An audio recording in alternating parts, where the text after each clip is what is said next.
Hello everyone, नमस्कार। मैं योगेश कुमार आप सभी का हमारे चैनल योगेश केजे पर स्वागत करता हूं। आज हम लोग पढ़ने वाले हैं हिंदी का एक्सरसाइज 6 जिसका नाम है बहादुर। आपका पाठ का नाम है बहादुर, जिसके लेखक हैं अमरकांत। इस पाठ का मैं वर्णन आप लोगों के सामने कर दूंगा। इसके पहले मैं ज़रा आप लोगों को बता दूं, इस वीडियो से पहले, हिंदी के इस वीडियो से पहले आप लोगों के लिए एक्सरसाइज 1 to 5 सारे ऑब्जेक्टिव अवेलेबल करा दिए गए हैं। अगर आप लोगों ने नहीं देखा है तो आप लोगों को डिस्क्रिप्शन बॉक्स में उसका प्लेलिस्ट मिल जाएगा हिंदी का। वहाँ जाकर आप लोग एक्सरसाइज 1 से लेकर 5 तक के सभी ऑब्जेक्टिव्स देख सकते हैं बहुत आसानी से। ठीक है, आज हम लोग ये वीडियो स्टार्ट करते हैं, इस टॉपिक को स्टार्ट करते हैं। टॉपिक को स्टार्ट करने से पहले अगर आप लोग हमारे चैनल पर नए हैं तो सबसे पहले हमारे चैनल को सब्सक्राइब कर लें। ठीक है, हमारे चैनल को सब्सक्राइब करने के बाद बेल आइकन को प्रेस ज़रूर कर दीजिएगा, जिससे आप लोगों को हमारे लेटेस्ट वीडियोज़ की नोटिफिकेशन मिलती रहेगी और बहुत आसानी से आप लोग हमारे वीडियोज़ को प्राप्त कर सकेंगे। तो हम लोग इस टॉपिक को स्टार्ट करते हैं। हमारा चैप्टर क्या है? एक्सरसाइज 6। हिंदी का ये एक्सरसाइज 6 है। आपकी जो पाठ्य पुस्तक है गोदुली, उसका एक्सरसाइज 6 है जिसका नाम है बहादुर। ये जो है लेखन की कौन सी विधा है? ये कहानी है। ये जो है लेखन की कौन सी विधा है? कहानी है, और जिसके लेखक जो हैं अमरकांत हैं। ये कहानी दरअसल एक नौकर की है जो नेपाल का रहने वाला है। नेपाल से यहाँ आया था गोरखपुर स्टेशन के थ्रू, गोरखपुर बस स्टैंड के थ्रू यहाँ आया था लेखक के घर में। बहुत ही अच्छे ढंग से इसमें नौकर की मनोदशा को इस कहानी में बताया गया है। आप लोग इस कहानी को एक बार बहुत अच्छे से पढ़ लें, फिर आप लोग को ऑब्जेक्टिव और अच्छे से समझ आएगा। देखिए, हम लोग स्टार्ट करते हैं। पहला हमारा क्वेश्चन क्या है कि बहादुर लेखन की कौन सी विधा है? ये जो बहादुर का है, ये लेखन की कौन सी विधा है? कहानी है, निबंध है, कविता है या व्यक्ति चित्र है? तो ये एक कहानी है। ये क्या है? कहानी है। क्वेश्चन नंबर 1 का आंसर हो जाएगा आपका ए। ठीक है, अगला प्रश्न देखें।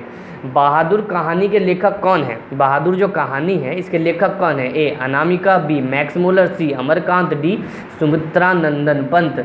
तो इसके जो लेखक हैं वो कौन है? अमरकांत हैं। ठीक है, इसके लेखक कौन है? अमरकांत हैं। तो क्वेश्चन नंबर 2 का आंसर हो जाएगा सी। अगला प्रश्न देखिए, क्वेश्चन नंबर 3। बहादुर कहाँ का रहने वाला था? बहादुर जो है वो कहाँ का रहने वाला था? उत्तर प्रदेश, नेपाल, भूटान, बिहार। फिर से एक बार ऑप्शन देख लीजिए। ए उत्तर प्रदेश, बी नेपाल, सी भूटान, डी बिहार। तो बहादुर जो है वो कहाँ का रहने वाला था? वो नेपाल का रहने वाला था, इसलिए उत्तर क्या हो जाएगा? 3 का बी। अगला प्रश्न देखिए, क्वेश्चन नंबर 4। बहादुर को लेकर कौन आया था? बहादुर को लेकर कौन आया था? ए पड़ोसी, बी साले साहब, सी चाचा जी, डी इनमें से कोई नहीं। तो इसका उत्तर क्या हो जाएगा? इसका उत्तर हो जाएगा साले साहब। लेखक के जो साले साहब हैं वो बहादुर को लेकर आए थे। अगला प्रश्न, क्वेश्चन नंबर 5। बहादुर के पिता की मृत्यु कैसे हुई थी? इसके लिए हम लोग को ऑप्शंस देखना पड़ेगा। देख लेते हैं हमारे ऑप्शंस क्या हैं। देखिए, ए युद्ध में, बी दुर्घटना में, सी बीमारी से, डी इनमें से कोई नहीं। ए युद्ध में, बी दुर्घटना में, सी बीमारी से, डी इनमें से कोई नहीं। तो इसका उत्तर क्या हो जाएगा? इसका उत्तर हो जाएगा युद्ध में। बहादुर के जो पिताजी की मृत्यु हुई थी वो युद्ध में हुई थी। अगला प्रश्न, क्वेश्चन नंबर 6। बहादुर घी की हंडियों से कितने रुपए लेकर भागा था? बहादुर अपने घर से अपनी माँ की घी की हंडियों से कितने रुपए लेकर भागा था? ए 1, बी 2, सी 3, डी 4 रुपये। तो इसका उत्तर क्या हो जाएगा? इसका उत्तर हो जाएगा 2 रुपये। बहादुर जो है घी की हंडियों से 2 रुपये लेकर भागा था। अगला प्रश्न, बहादुर का पूरा नाम क्या था? बहादुर का पूरा नाम क्या था? ए तेज बहादुर, बी रंग बहादुर, सी दिल बहादुर, डी इनमें से कोई नहीं। तो बहादुर का जो पूरा नाम है वो क्या था? दिल बहादुर था, जिसमें से आगे का जो शब्द है दिल, ये लेखक की पत्नी निर्मला ने बहुत ही अच्छे से हटा दिया था और उसका नाम सिर्फ बहादुर रख दिया था, जो इस कहानी का भी नाम है। अगला प्रश्न देखिए, घर की मालकिन का क्या नाम था? घर की जो मालकिन है उनका क्या नाम था? ए विमला, बी कमला, सी सरला, डी निर्मला। तो इसका उत्तर क्या हो जाएगा? इसका उत्तर हो जाएगा निर्मला। घर की जो मालकिन है उनका नाम क्या था? निर्मला था। अगला प्रश्न देखिए, क्वेश्चन नंबर 9। लेखक के बड़े बेटे का क्या नाम था? लेखक के जो बड़े बेटे थे उनका क्या नाम था? ए किशोर, बी सुरेश, सी रमेश, डी अमर। तो लेखक के बड़े बेटे का नाम क्या था? लेखक के बड़े बेटे का नाम किशोर था। क्या नाम था? किशोर था। तो क्वेश्चन नंबर 9 का आंसर ए। ठीक है, अगला प्रश्न देखिए, क्वेश्चन नंबर 10। रिश्तेदार ने बहादुर पर कितने रुपए की चोरी का झूठा इल्ज़ाम लगाया था? रिश्तेदार ने बहादुर पर कितने रुपए की चोरी का झूठा इल्ज़ाम लगाया था? तो ऑप्शंस देखिए, ए 10, बी 11, सी 12, डी 13। तो इसका उत्तर क्या हो जाएगा? इसका उत्तर हो जाएगा 11 रुपये। रिश्तेदार ने बहादुर पर 11 रुपये की चोरी का झूठा इल्ज़ाम लगाया था, जो कि उसने नहीं किया था। ठीक है, अगला प्रश्न, क्वेश्चन नंबर क्या होगा हमारा? ये 11 होगा। देखिए, बहादुर किस घटना के बाद लेखक के घर से चला गया था? बहादुर किस घटना के बाद लेखक के घर से चला गया था? तो आप लोग अगर कहानी पढ़ेंगे तो आप लोगों को नजर आएगा कि धीरे धीरे बहादुर के साथ घर में कुछ घटनाएं घटित होने लगी थी, जिसके बाद वो दुखी रहने लगा था। फिर भी वो लास्ट वाली घटना कौन थी जिसके बाद वो लेखक के घर से चला गया था, ये हमारा प्रश्न है। तो देखिए, ए किशोर के पीटने पर, बी निर्मला के पीटने पर, सी सील के टूटने पर, डी इनमें से कोई नहीं है। तो ए किशोर के पीटने पर, ये आम बात हो गई थी उसके लिए, तो ये हमारा नहीं हो सकता आंसर। निर्मला भी उसे अक्सर पीट दिया करती थी, तो ये भी उत्तर नहीं हो सकता। जो अंतिम में सिल टूटने की घटना हुई थी, सिल टूटने की जो घटना हुई थी चोरी का झूठा इल्ज़ाम लगाने के बाद, उसके बाद डर की वजह से बहादुर जो है लेखक के घर से चला गया था। हमारा उत्तर क्या हो जाएगा? 11 का सी। अगला प्रश्न, क्वेश्चन नंबर 12, बहादुर लेखक के घर से क्या लेकर गया था? बहादुर लेखक के घर से क्या लेकर गया था? ए पैसे, बी कपड़े, सी साइकिल, डी इनमें से कोई नहीं। तो लेखक की जो पत्नी थी, घर की मालकिन निर्मला, उसे इसी बात का सबसे ज़्यादा दुख था कि बहादुर जो है लेखक के घर से कुछ भी लेकर नहीं गया था। इसलिए हमारा उत्तर क्या हो जाएगा? डी इनमें से कोई नहीं। ठीक है, अगला प्रश्न देखिए, बहादुर की उम्र क्या थी? लगभग 12-13 वर्ष, बी लगभग 10 से 11 वर्ष, सी लगभग 10 वर्ष, डी लगभग 11 वर्ष। तो इसका उत्तर क्या हो जाएगा? 12 से 13 वर्ष। उसकी उम्र क्या थी? लगभग 12 से 13 वर्ष के आसपास थी। 13 का आंसर ए। अगला प्रश्न, अमरकांत को कथा लेखन के लिए कौन सा पुरस्कार प्राप्त हो चुका है? इस कहानी के जो लेखक हैं, बहादुर कहानी के अमरकांत, उनको कथा लेखन के लिए कौन सा पुरस्कार प्राप्त हो चुका है? ए ज्ञानपीठ पुरस्कार, बी साहित्य अकादमी, सी कमलनाथ पुरस्कार, डी पद्म भूषण। तो उनको जो है साहित्य अकादमी पुरस्कार प्राप्त हो चुका है लेखन, कथा लेखन के लिए। ठीक है, अगला प्रश्न देखिए, क्वेश्चन नंबर 15, निम्नलिखित में से क्या बहादुर के व्यक्तित्व की विशेषता थी?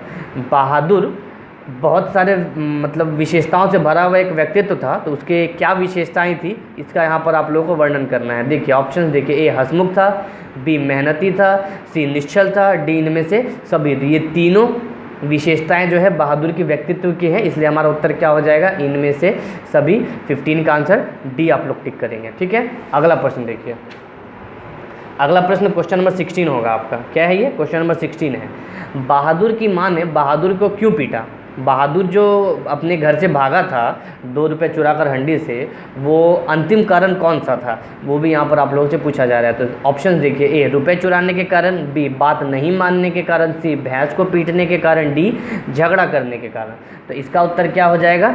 सी हो जाएगा, भैंस को पीटने के कारण। बहादुर ने एक बार, जो अंतिम दफ़ा जब वो अपने घर में था, चराने के लिए भैंसों को लेकर गया था, जानवरों को लेकर गया था, तो वहाँ पर उसने अपनी माँ की सबसे प्यारी भैंस को बहुत पीटा था, जिसके बाद पता चलने पर उसकी माँ ने बहादुर को बहुत पीटा और इस डर से वो भागकर लेखक के घर तक पहुंच गया। अगला प्रश्न देखिए, क्वेश्चन नंबर 17, लेखक की पत्नी निर्मला किसकी रट लगाए बैठी थी? लेखक की जो पत्नी थी निर्मला, वो किसकी रट लगाए बैठी थी? ए धन की, बी नौकर की, सी घर की, डी गाड़ी की। तो लेखक की जो पत्नी है वो हमेशा नौकर की रट लगाए रहती थी। ठीक है, अगला प्रश्न क्वेश्चन नंबर 18, बहादुर से मार खाकर भैंस भागी भागी किसके पास चली गई थी? जैसा कि मैंने आप लोगों को बताया अभी, बहादुर ने बहुत पीटा था उसकी जो माँ थी उसके सबसे प्यारी भैंस को, तो वो भागी भागी किसके पास गई थी? ए बहन के पास, बी चाची के पास, डी सी नानी के पास, डी माँ के पास। तो ये स्वाभाविक है, वो किसके पास सबसे ज़्यादा जल्दी भाग कर जाएगी? वो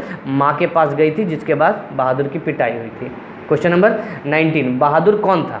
बहादुर जो है कौन था? एक लेखक था, कलाकार था, नौकर था, या डी सैनिक था? तो बहादुर कौन था? नौकर था। बहादुर कौन था? नौकर था। Question number 20, you do not know these people are expert in this art. ठीक है, ये किसने कहा? ये जो कथन इस कहानी में आया है, you do not know these people are expert in this art, ये किसने कहा था? लेखक ने कहा था, रिश्तेदार ने कहा था, सी किशोर ने कहा था, डी निर्मला ने कहा था। तो ये किसने कहा था? जो लेखक के घर रिश्तेदार आए थे, लेखक के घर जो रिश्तेदार आए थे, उन्होंने ये कहा था। और ज़रा इस घटना का मैं वर्णन भी कर देता हूँ। ये उन्होंने तब कहा था जब उन्होंने बहादुर के ऊपर 11 रुपये की चोरी का झूठा इल्ज़ाम लगाया था, जो बहादुर ने नहीं किया था। ठीक है, तो ये आपके 20 बहुत ही महत्वपूर्ण ऑब्जेक्टिव प्रश्न थे इस चैप्टर के।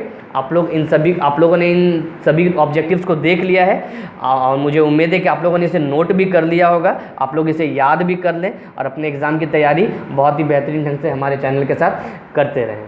तो वीडियो समाप्त करने से पहले मैं चाहूँगा कि आप लोग हमारे चैनल को सब्सक्राइब और लाइक शेयर ज़रूर करें। मिलते हैं अगली बार एक और नए वीडियो के साथ। धन्यवाद।